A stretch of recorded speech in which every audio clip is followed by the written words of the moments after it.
عرفہ ذی الحجہ کے متعلق سوال آپ نے پوچھا ہے، تو یاد رکھیے کہ اب تک تو امت اسی بات کی قائل رہی ہے کہ جس شہر میں جہاں 9 ذی الحج ہو، جس ملک میں 9 ذی الحج جاؤ، وہی اس کا یوم عرفہ ہے۔ اب یہ نئی نئی چیزیں ان لوگوں نے ایجاد کی ہیں کہ ساری امت عید حرمین شریفین کے ساتھ ملا کے پڑھے۔ وجہ اتحاد، کیا کرنا ہے اس اتحاد کو تم نے؟ ایسی محض اپنے ذہن کی اپچ اور اختراع، اور اس کے قائدین اکثر وہی ہیں جو دین کو سرے سے سمجھتے ہی نہیں۔ اختلاف میں تمہیں مسئلہ کیا ہے؟ ایک رائے کسی کی ہے، ایک رائے کسی کی ہے، یار جینے دو، ان اختلافات کو رہنے دو۔ تمہیں کیا مصیبت پڑ گئی ہے کہ سب کو جبرن لے کے؟ کیوں یار؟ باقی لوگوں کو جینے کا حق نہیں ہے؟ تو اس لیے ایک بات تو یہ ہے، پوری امت اسی پہ رہی ہے، یہ اب نئی نئی چیزیں آئی ہیں، اور انہی میں سے ایک اختراع یہ بھی ہے کہ عرفہ کا دن وہ جو وہاں پہ منایا جائے۔ صحابہ رضی اللہ عنہ اہل مدینہ بھی عرفہ کا دن وہی مناتے تھے، بغداد والے بھی وہی مناتے تھے، کوفہ والے بھی وہی مناتے تھے۔ احناف نے اس بات پر بحث کی ہے کہ عرفہ کا جب دن آئے تو شام کو کوئی کام نہ کرنا، اور عرفہ کے دن زوال کے بعد سے مغرب تک یہ جو 5-6 گھنٹے موسم کے حساب سے جتنا بھی وقت بنتا ہے، اس میں کیا کرے۔ کچھ حنفی فقہا اس کی اجازت دیتے ہیں، وہ کہتے ہیں یہ جو پیریڈ ہے 5-6 گھنٹوں کا، جو بھی موسم کے حساب سے، عرفہ کے دن اپنے گھر پہ عبادت کرنی چاہیے، کیونکہ اللہ اس دن عرفہ والوں پہ جو نظر کرتا ہے تو امید ہے یہ جو عرفہ پاکستان کا ہے، انڈیا کا ہے، کسی بھی ملک کا ہے، اس پہ مہربانی کرے۔ حنفی فقہا ہی میں سے کچھ لوگوں نے اسے بدعت قرار دیا ہے اور کہتے ہیں نہ کریں، دین میں ایک نئی چیز چل پڑے گی، نہ کریں۔ دونوں طرف دلائل ہیں۔ البحر الرائق میں ابن نجیم نے اور بخاری کی شرح میں بہت عینی وغیرہ سب نے لکھی ہیں یہ چیزیں، اسے دیکھ لینا چاہیے۔ اور ایک بات یہ بھی سمجھ، اس لیے عرفہ وہی منائے جو اس کا دن ہے اپنا۔ سعودیہ والے جس دن بھی منائیں اور جس دن بھی ہو، اس سے ہمیں کچھ فرق نہیں پڑتا۔ ایک بات یہ بھی یاد رکھنی چاہیے، اصل میں تو یہ ہماری غلطی ہے، ہمیں یہ بات بیان کرنی چاہیے تھی ذی القعدہ میں یا پھر حج سے پہلے۔ یہ بات ہمیشہ کے لیے مسئلہ یاد رکھو کہ جو تکبیرات ہیں نا، 1 ذی الحج سے لے کے 13 ذی الحج تک، یہ ایک ترانہ ہے، یہ ایک خاص چیز ہے جو اللہ نے امت کو عنایت فرمائی۔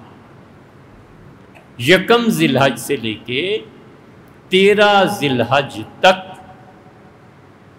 عمومی طور پر پڑھتے رہنا چاہیے، اٹھتے بیٹھتے چلتے پھرتے،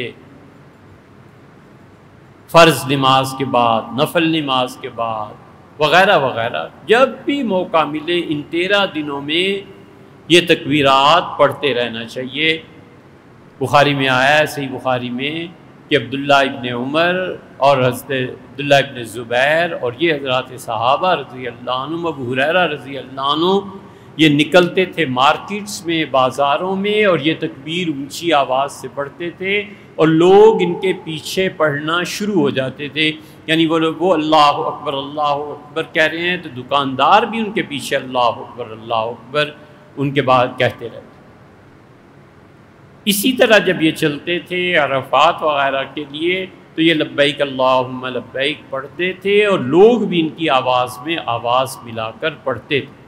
اس سے بعض جگہ پہ جو ہوتا ہے کہ لبیک اللہم لبیک کے ساتھ اور لوگ بھی آواز میں آواز ملاتے ہیں، یہ بالکل ہی حرام نہیں ہے، سوچ لینا چاہیے۔ بخاری شریف میں یہ روایت آئی اور صحیح بخاری میں ہی آیا ہے کہ جب یہ پڑھتے تھے عید کے 13 دنوں میں لبیک اللہم اللہ اکبر، تو لوگ ان کی آواز میں آواز ملا کر پڑھتے تھے۔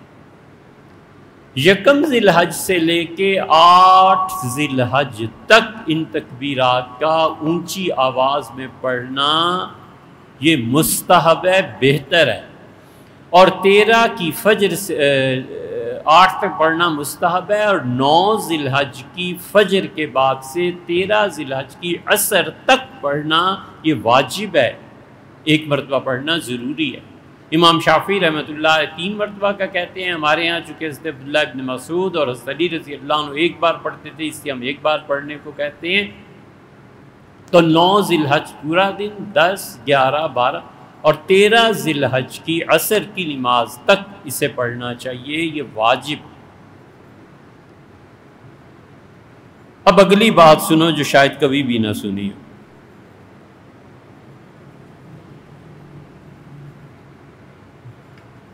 اور شاید اسے کسی نے لکھا بھی نہ۔ ہمارے شیخ ابن تیمیہ رحمۃ اللہ علیہ کی ہے، شیخ الاسلام ابن تیمیہ رحمۃ اللہ علیہ نے اپنے فتاویٰ میں اس ٹاپک کو چھیڑا ہے، اور شیخ تو بادشاہ تھے، علم کے بادشاہ تھے، سمندر تھے علم کے شیخ۔